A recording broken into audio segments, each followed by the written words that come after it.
Pohon beringin tegaknya tinggi, kalau rendah menyapu bumi, menghibur aku, menolong aku. Bertiuplah, oh angin bayu, laju, laju, buaiku laju. Assalamualaikum. Apa khabar semuanya? Anak-anak Mak Jah, cucu-cucu Mak Jah yang berada di luar sana. Walau di mana saja anak-anak Mak Jah berada, di Malaysia ke, Brunei ke, Singapura ke, di mana saja. Di mana saja anak-anak Mak Jah berada, cucu-cucu Mak Jah sentiasa mendoakan anak-anak Mak Jah di dalam keadaan sehat walafiat, diperbanyakkan rezeki, dipermudahkan segala urusan dunia dan akhirat. Mak Jah pada minggu ini, Mak Jah cerita agak kelainan sikit lah. Dia bukan kelainan apa, tapi cerita ni lebih kepada pengajaran pun ada, tapi lebih kepada anak-anak boleh ambil iktibar. Cerita ni menurut kata tuan punya cerita tu, Mak Jah pun dapat cerita daripada orang, tapi menurut katanya cerita ni kisah benar. Dia kata kisah ni kisah benar yang berlaku dah lama dululah kan. Dia kata kejadian ni berlaku pada awal tahun 90-an. Dia cerita dia macam ni tau anak-anak. Kita bolehlah namakan pemuda ni dia ni sekolah pandai jugalah, STPM. Umur dia dalam sekitar 24 tahun. Kita namakanlah dia pemuda A, kerana memang kejadian dia sangat tragis dan sangat menyayat hati. Jadi biasalah dia duduk dengan ibu dia. Ibu dia ni ibu tunggal lah kan. Dia pun anak dia seorang, duduk di pinggir kampung lah. Kampung dia orang ni besar lah. Kampung dia tidak diceritakan di mana ya anak-anak, kerana ialah apa-apa pun kita akan dia orang takkan bagi tahulah dekat mana. Jadi pemuda A ni dia hiduplah dengan ibu dia, ibu tunggal dekat hujung kampung yang agak macam kampung dia jauh juga daripada rumah jiran-jiran yang lain. Jadi dia orang ni keluarga yang sederhana, tak adalah kaya sangat, tak adalah miskin sangat orang kata kan. Jadi pekerjaan si pemuda A ni umur dia baru 24 tahun. Jadi pekerjaan dia ialah pada masa tu pun, mungkin kalau dalam tahun-tahun tu pun susah nak dapat kerja kan anak-anak. Nasib seseorang, ada orang senang dapat kerja kan, ada orang susah dapat kerja. Jadi pemuda A ni dia ni sementara dia nak tunggu dia dapat kerja, dia tolonglah dia pekerjaan dia menori getah.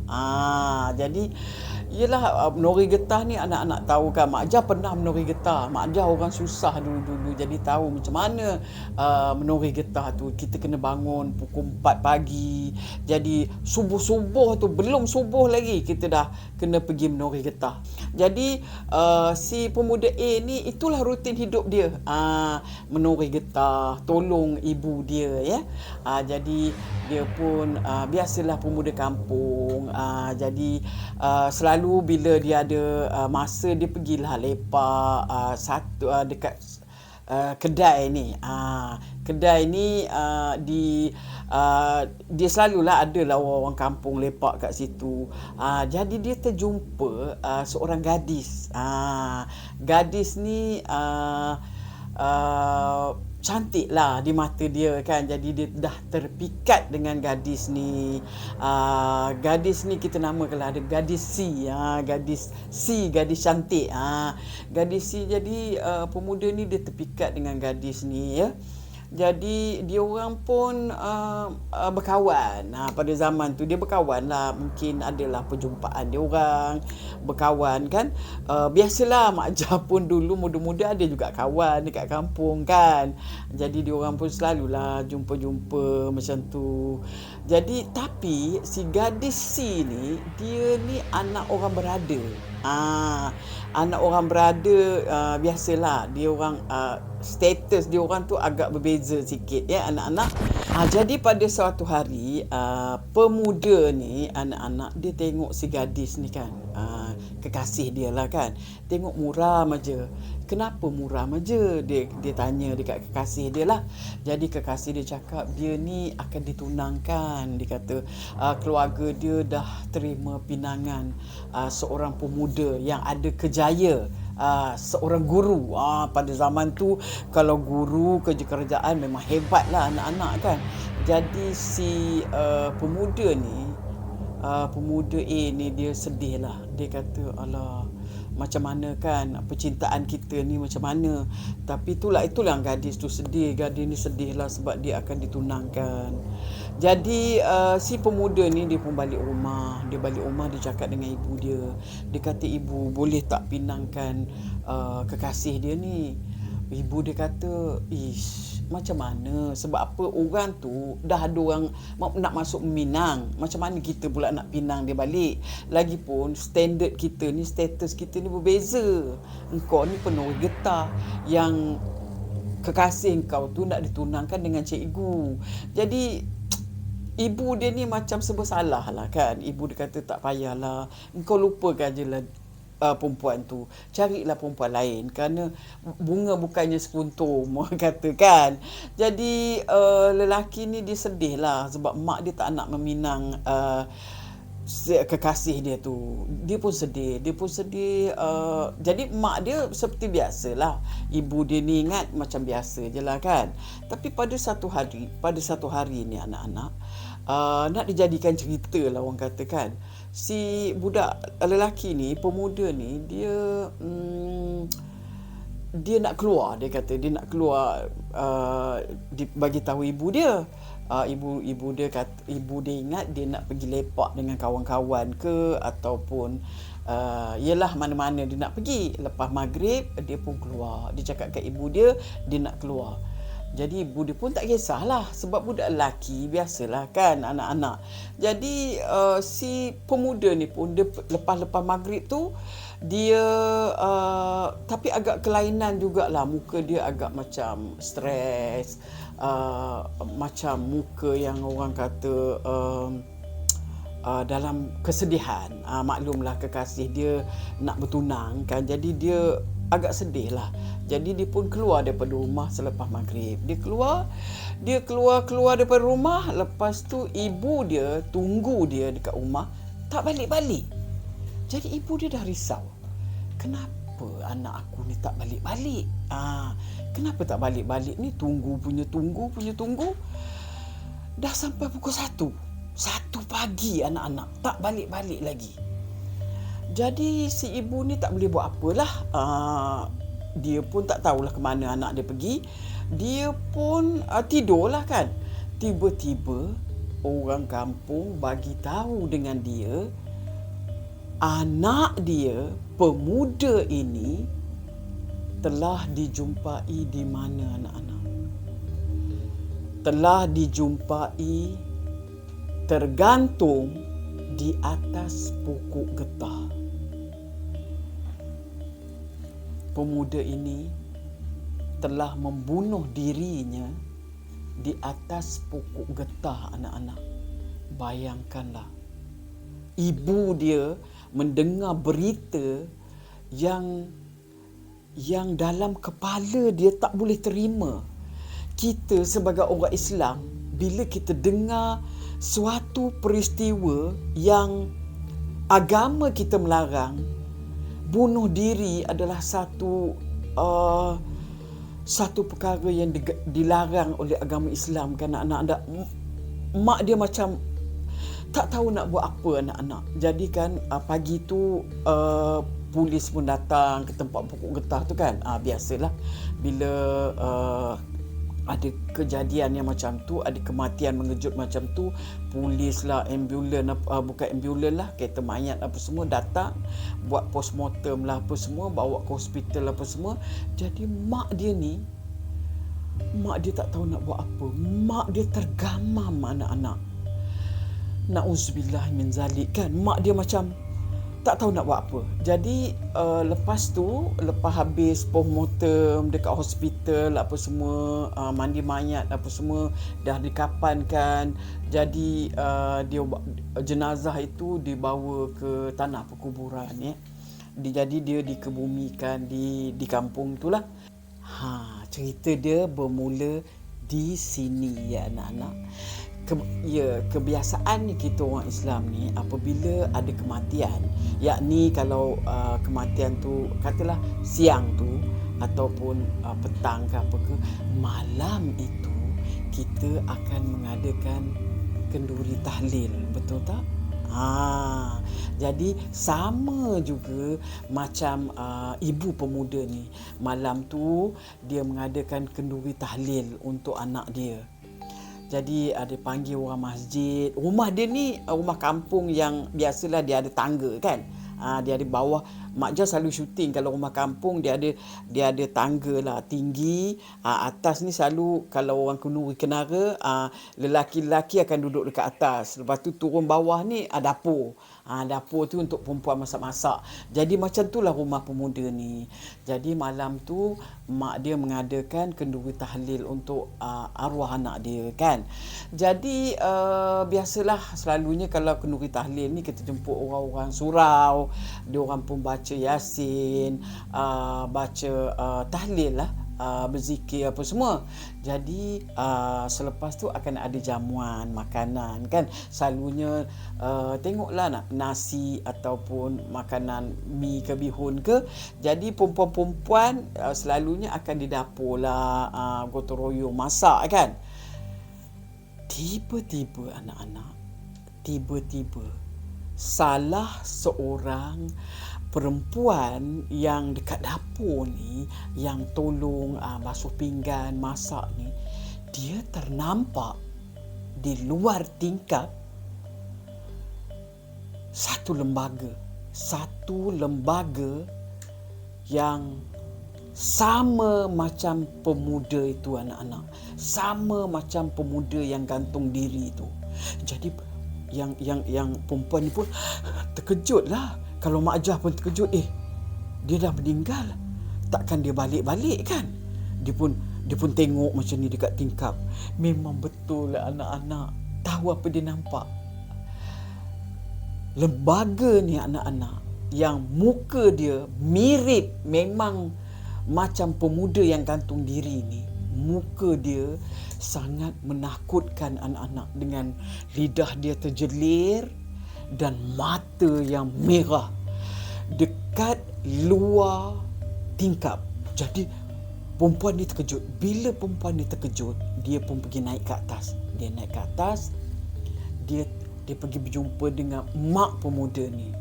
Dia pun bisik dekat mak pemuda ni. Dia bagi tahu yang dia nampak lembaga macam anak perempuan ni dekat bawah. Jadi mak pemuda ni pun dia turun dekat bawah. Jadi orang kampung pun semua tahulah. Diorang pergi turun dekat bawah, pergi tengok dekat tingkap. Tengok dekat tingkap dekat bawah tu. Diorang tengok lembaga tu masih ada anak-anak. Masih berdiri macam ni, dengan lidah yang terjelir dan mata yang merah. Mak dia pun pergi. Dia pergi dekat lembaga tu. Dia cakap apa tahu anak-anak? Dia kata, "Anak, baliklah anak. Rumah ni bukan rumah engkau lagi. Engkau dah tak ada. Engkau dah mati. Baliklah ke tempatmu. Baliklah ke tempat asalmu. Mak dah ampunkan segala dosa engkau anakku.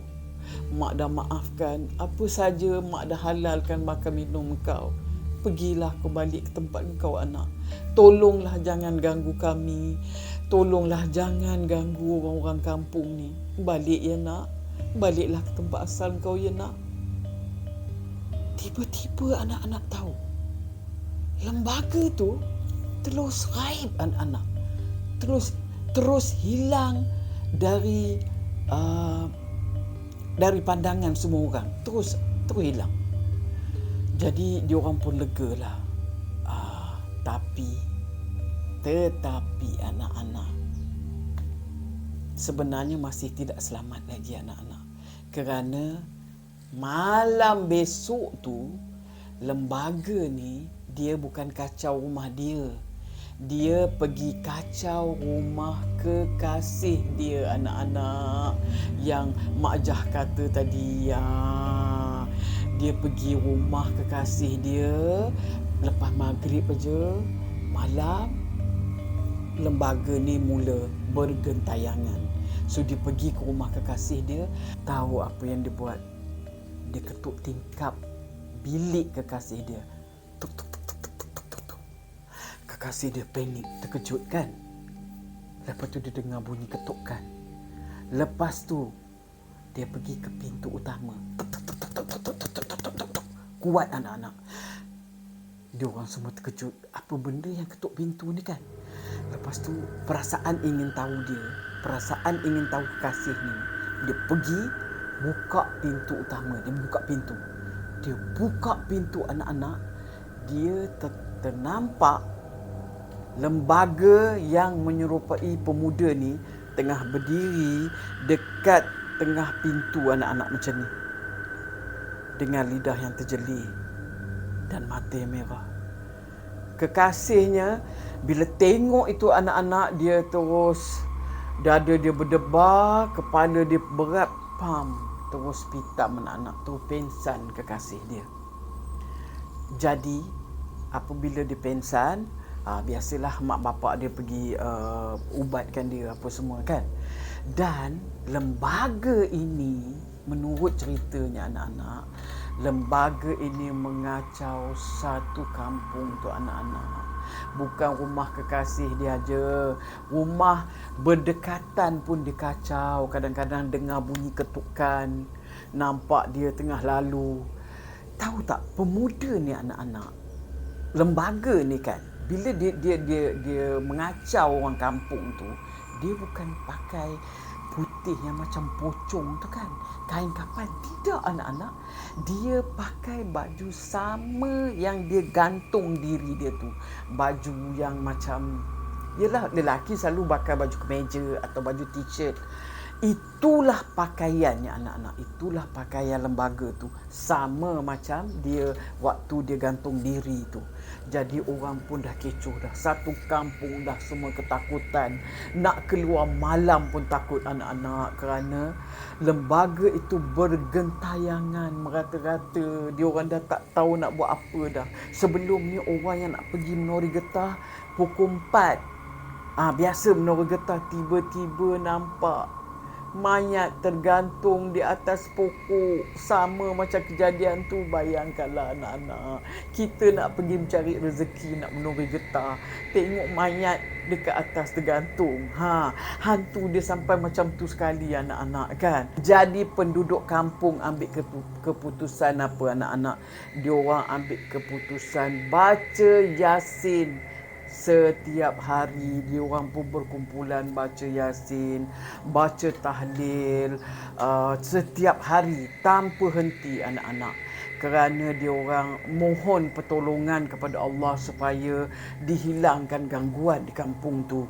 Jadi di samping tu juga mak pemuda ni juga dia pun mohon supaya orang kata jemaah-jemaah masjid tu kan, supaya diorang ni mengadakan solat hajat, supaya tak ada lagi gangguan dekat kampung tu. Jadi diorang ni tiap-tiap malam baca Yasin. Bayangkanlah, lembaga tu berkeliaran. Bila malam aja semua orang dah takut nak keluar anak-anak. Dekat kubur pun dia merayau kulu kili. Kadang-kadang orang balik malam-malam jaga ke kan, Pak Gad balik malam ternampak kan. Jadi satu igauan kepada penduduk tu. Kecoh pada tahun awal 90-an dekat kampung tu anak-anak. Jadi diorang pun dah tak tahu nak buat apa dah. anak-anak tahu apa yang berlaku kepada kekasih pemuda ni. Kekasih dia ni terlalu stres tahu anak-anak, sampai dia macam dah tak berapa siuman. Dia macam dah hilang ingatan apa semua. Dia tak berapa siuman, sian kekasih dia. Dan mak bapak dia ambil keputusan untuk hantar perempuan ni ke rumah sakit jiwa. Jadi perempuan ni dihantar ke rumah sakit jiwa anak-anak. Kesiannya, tragedi telah berlaku kepada mereka ya. Jadi dia pun tinggal di hospital sakit jiwa selama bertahun-tahun ya perempuan ni, kerana dia terlalu sedih ke, dia terlalu stres, dia mungkin setiap hari diganggu. Jadi itu apa yang berlaku kepada kekasih pemuda itu. Jadi selama 40 hari diorang mengadakan solat hajat, diorang mengadakan tahlil, baca yasin 44 hari berturut-turut. Kejadian tu tidak berlaku lagi anak-anak. Kejadian tu hilang dah. Jadi maknanya orang dah tak takut lagi kan, kerana malam dah tak ada lagi gangguan. Cumanya yang kesiannya anak-anak ya, kekasih pemuda tu dia dah tak siuman, dia dah dimasukkan ke rumah sakit jiwa. Dan dia dengar ceritanya, menurut sumbernya, ceritanya kekasih ni, perempuan ni dia 3 tahun dia dekat rumah sakit jiwa tu, dia pun meninggal dunia. Kerana apa? Kerana menurut kata doktor dia kemurungan yang teramat sangat, depres yang amat sangat, dia pun meninggal di hospital tu. Jadi kan mak lelaki ni, mak arwah ni kan, dia pun tidak tinggal di kampung tu lagi. Dia bawa diri dia tak tahulah ke mana dia pergi. Tetapi mungkin mak Jah rasa mak lelaki ini dia trauma sama seperti kekasihnya. Dia trauma yang tak amat sangat, dia tak boleh duduk dekat rumah dia kerana kenangan anak dia menghantui dia. Dan begitu jugalah kekasihnya. Kerana apa tahu anak-anak, selalunya kematian yang mengejutkan, kita panggil kematian mengejutkan. Sebab kalau orang tu sakit lama lepas tu meninggal, itu lain anak-anak. Itu memang kita tahu dia akan mati. Tetapi kematian yang mengejutkan, tambahan pula kematian yang macam tu. Jadi mak dia trauma, mak Jah rasa dia trauma, kekasihnya pun trauma. Jadi dia orang sangat terkesan sebab itulah emaknya pun bawa diri, tak tahu ke mana dia pergi. Dia tidak duduk di kampung tu lagi, dan kekasihnya sampai masuk pusat sakit jiwa dan meninggal. Begitulah tragisnya bagi mak Jah cerita ni. Cerita ni bukan sekadar takut, tetapi bagi mak Jah dia banyak pengajaran kepada anak-anak muda, supaya kita ni ambil iktibar daripada cerita ni anak-anak. Terutamanya kita ni orang Islam. Apa yang Islam melarang jangan lakukan. Kerana badan kita ni memang badan kita kan. Tapi badan kita ni adalah amanah Allah tahu anak-anak. Kita tak boleh buat suka-suka hati tahu dekat badan kita ni. Ambil pisau cocok-cocok apa ke. Kalau kita stres macam mana cocok. Tak boleh. Kerana badan ini pun bukan kita yang punya. Allah yang punya. Jadi kita tidak boleh sewenang-wenangnya buat apa saja dekat badan kita kan. Jadi itulah iktibarnya di situ anak-anak. Tapi ini suatu cerita yang mak Jah rasa mak Jah terpanggil untuk menceritakan balik cerita ni kerana sangat sedih dan tragik. Jadi anak-anak semua, ingat ya anak-anak, pesan mak Jah. Hidup dalam dunia ni jangan leka, jangan lalai. Kerana ada yang memerhatikan kita setiap masa. Bye.